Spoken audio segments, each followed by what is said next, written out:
Okay, so I've just got a bit of water warming on the stove right now. You just want it to be slightly warm. I'm gonna do 750 grams for this recipe of water and 200 grams of starter. I'm doing a double batch, and like I said, this is the ratio that just works for me in how cold my kitchen is. We live in a camper, so it can be quite drafty. So I kind of need a little bit of that extra kick with the extra starter, but for a lot of people, 100 grams of starter will work for a double batch. So I'm just gonna weigh out my 200 grams of starter.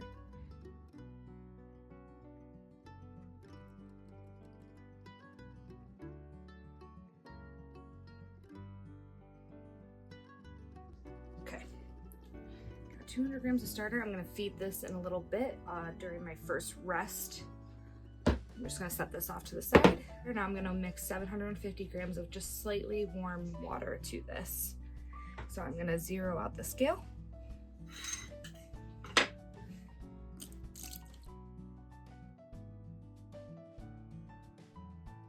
And as you can see, my starter is floating nicely. If I put too much water in there, I just soak it up, which I don't know, some people might think is gross.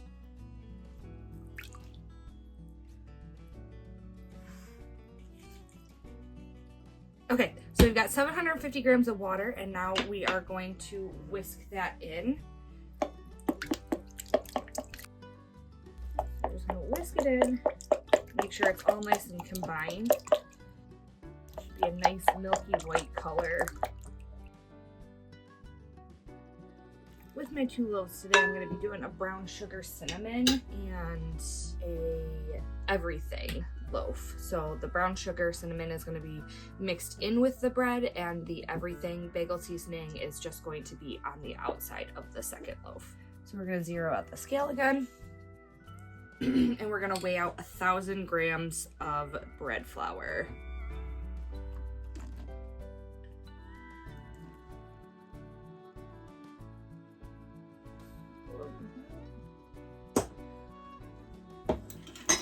And we're going to mix in 12 grams of salt. I like to use my Himalayan sea salt for this. Okay, so we are done with the scale now, and we can begin to mix in the flour with the sourdough starter and water. Some people like to do an auto-lease, which is when they combine the water and the flour first to build the gluten structure. I've never really noticed a difference with that. I've seen some people that have a lot of good luck with that, other people that say it doesn't really make a difference, so I guess it's up to you how you want to do that. So you just want to mix to get all of the flour kind of equally wet, making a rough, shaggy dough. Does not have to be perfect. We're not kneading this right now. We're gonna do some stretch and folds in a little bit to build that gluten structure.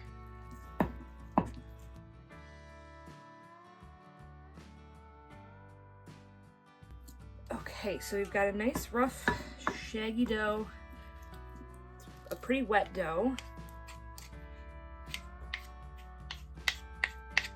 I'm just going to cover this with a damp towel, and I'm going to leave it here to rest for 30 minutes, and then I'm going to come back and do my first set of stretch and folds. But in the meantime, I am going to feed my starter, so I will show you that right now. I'm just going to move this off to the side.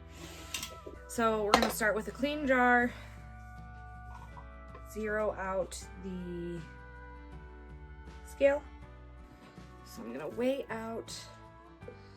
I don't keep a lot on hand when I'm not using it, so I'm just going to weigh out about like 25 grams.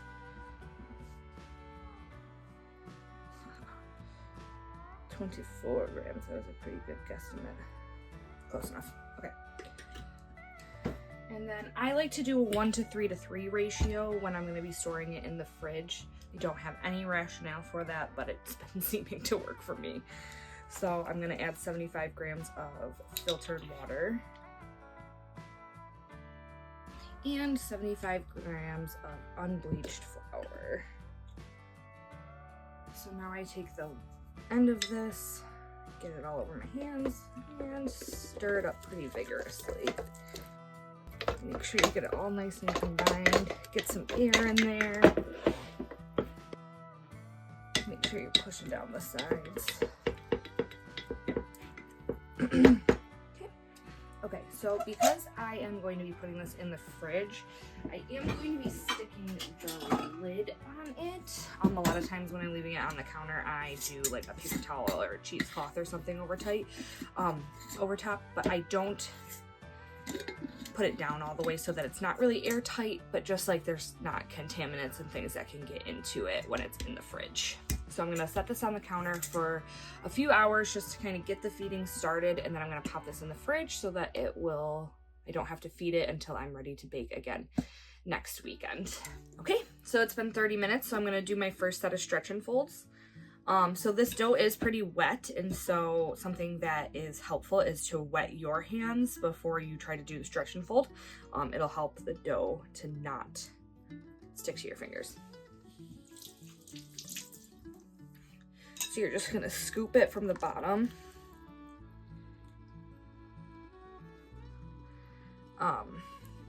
Scoop from the bottom and pull it up over the top.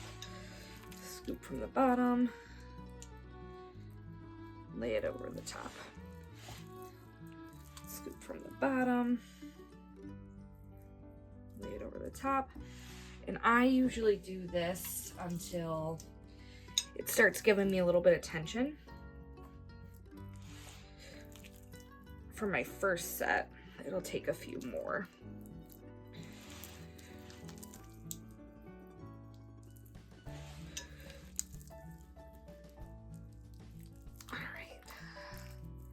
So it tightened up, so we're developing the gluten structure there. So now we're just gonna put the towel back over top of it and let it rest for another 30 minutes. We're gonna do that a total of 4 times, so 3 more.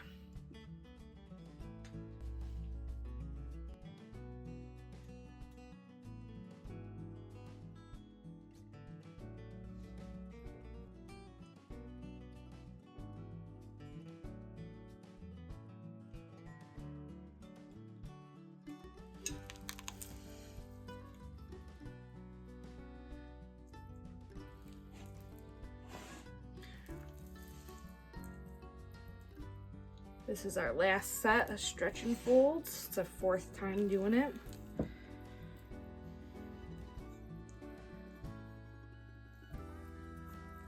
As you can see, it's getting smoother and a little like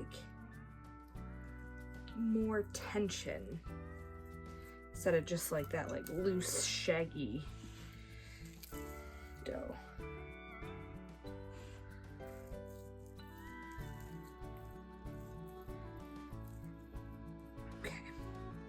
So now we're gonna let that bulk ferment for 8 to 10 hours. It's a little bit warmer today, so, and I used a lot more starter.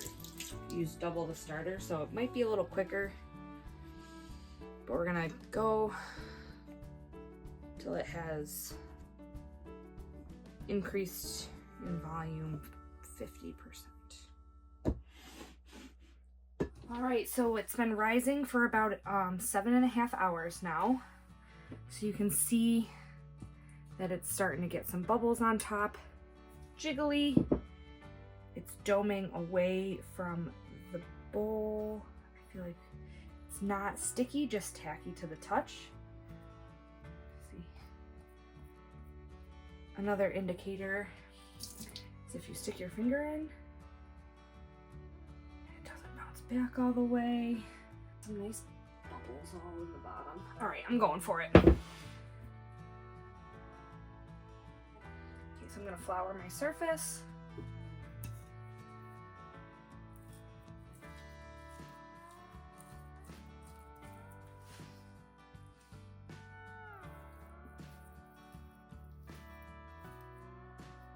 So it's nice and glossy on top and jiggly. I'm going to cut it down the center.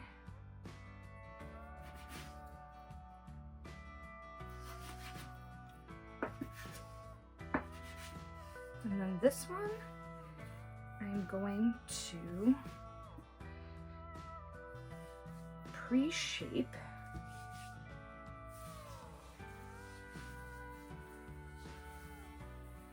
I'm gonna create some tension in there. So this one I'm gonna have be my oval, round, like longer shape. But you want to create some tension in it. And then we're gonna let that sit for 30 minutes. And then we're gonna stretch this out.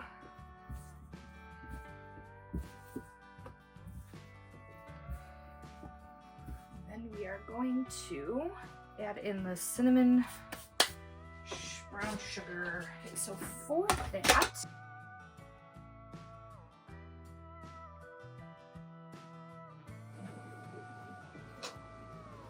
gonna mix that up together.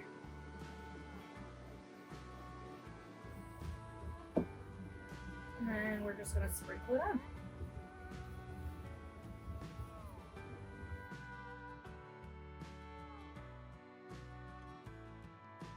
And then we're gonna roll it.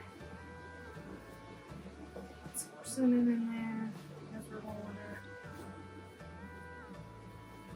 And then we're going to create some tension.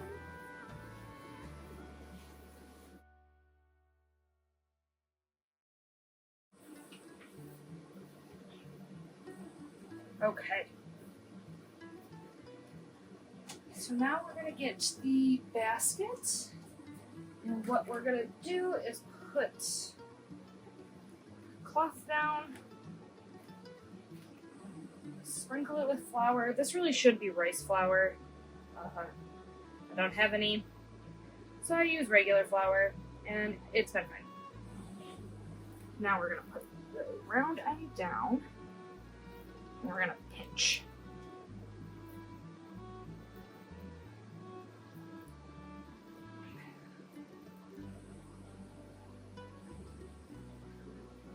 And then this is gonna go in the fridge overnight for, 24 to 48 hours.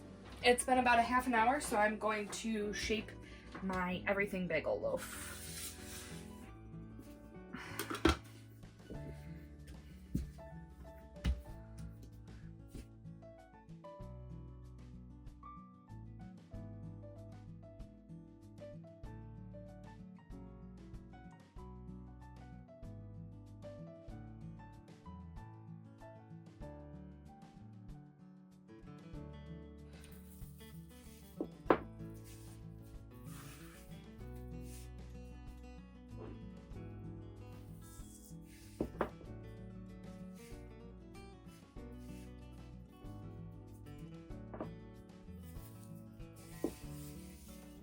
Hands a little bit damp to kind of get it to stick.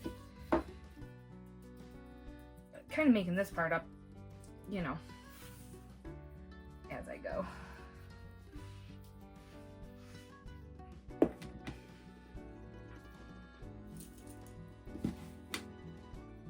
Just create a bit more tension in there.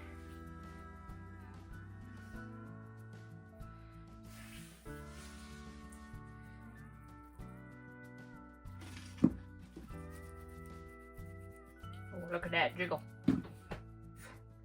And now I'm just gonna cover it. Pop it in the fridge overnight. Okay, so we are back the next day. It has been almost 24 hours since I put these in the fridge. So we'll see how they're looking today.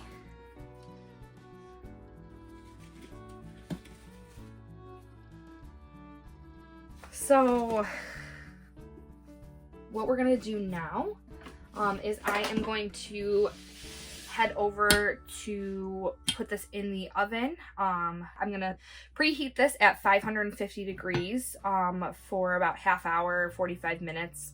Let it get really nice and hot. Then I'm gonna lower the temperature to 450 degrees and pop my first loaf in, scored and everything like that. I'm gonna cook that for a while. Come along with me. Okay, so the Dutch oven is done preheating. I'm gonna grab my parchment paper. I'm gonna start with my everything loaf. And I'm just gonna put the parchment paper over top of it. Flip it over.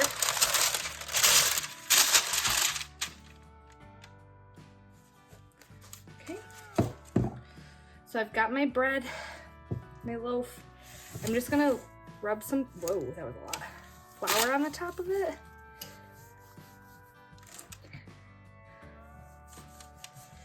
You really want this to be rice flour. I'm using all-purpose flour. The rice flour doesn't burn quite as easily, but I've never had an issue with it. So now I'm gonna score it. So the way that I do it is I do one deep score.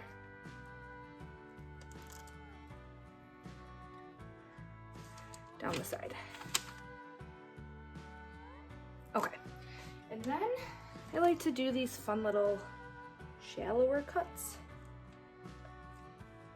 that'll kind of make like a wheat design when it's cooked.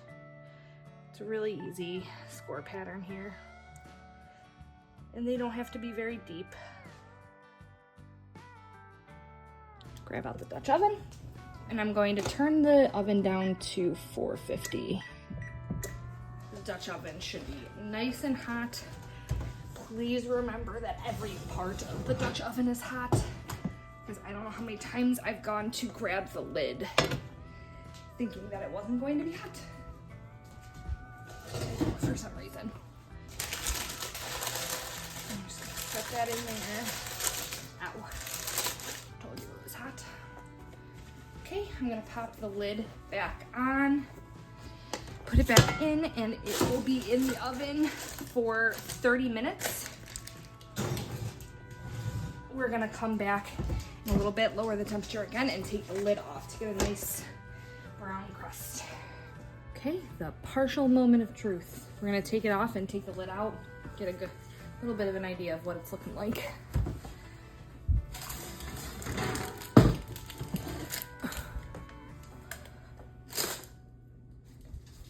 Yeah, it's looking good. Probably didn't need the flour on top with the everything bagel seasoning, but you live and you learn. All right, so now I'm going to turn the oven down to 400 for about 15 minutes to finish crisping up. Okay, so that first loaf is just finishing up. So I've got my cinnamon brown sugar loaf here. Flip it out.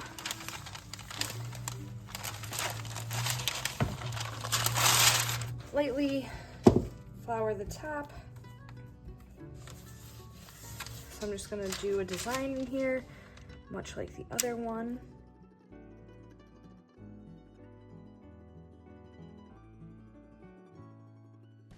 Okay, we're gonna pop the first loaf out of the oven.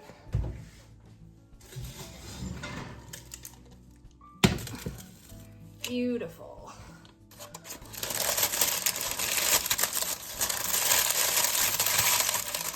Got a nice rise on it. Then I'm gonna put the brown sugar cinnamon loaf in.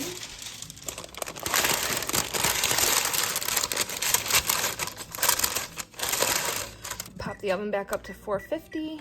Put the lid back on. In we go. All right, let's take a look at this one.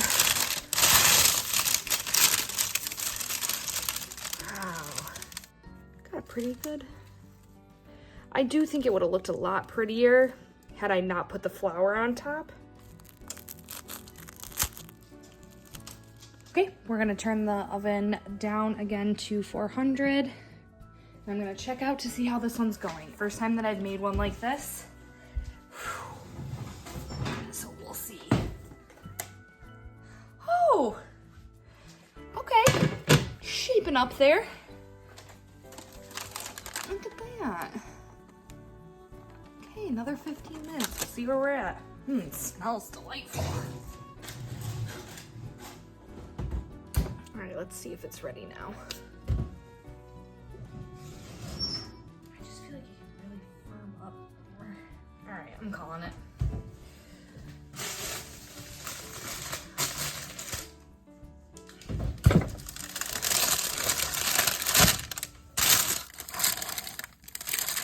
Looks good, smells good. It just doesn't have quite the crunchy crust that I want, but I think it's just because it's a little moisture going in. I think the sugar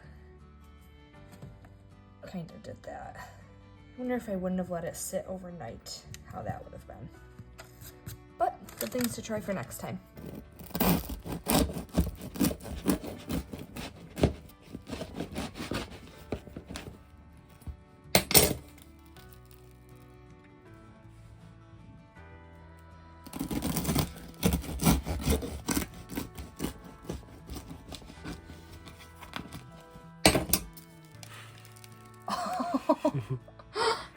So today we made 2 loaves of sourdough. We got the brown sugar cinnamon and the everything. We did 2 different shapes. You know, some things went really well. Some things could have been improved, but that's just how it goes when you're working with sourdough. It's definitely a learning process. There's a lot to learn, a lot of different methods and techniques and everything out there. But I hope this was helpful for you to get started on making your own loaf. If you liked it, like and subscribe to the YouTube channel. Thanks. Like and subscribe! Like and subscribe! Like and subscribe, you ninnies. Happy sourdoughing. Happy sour!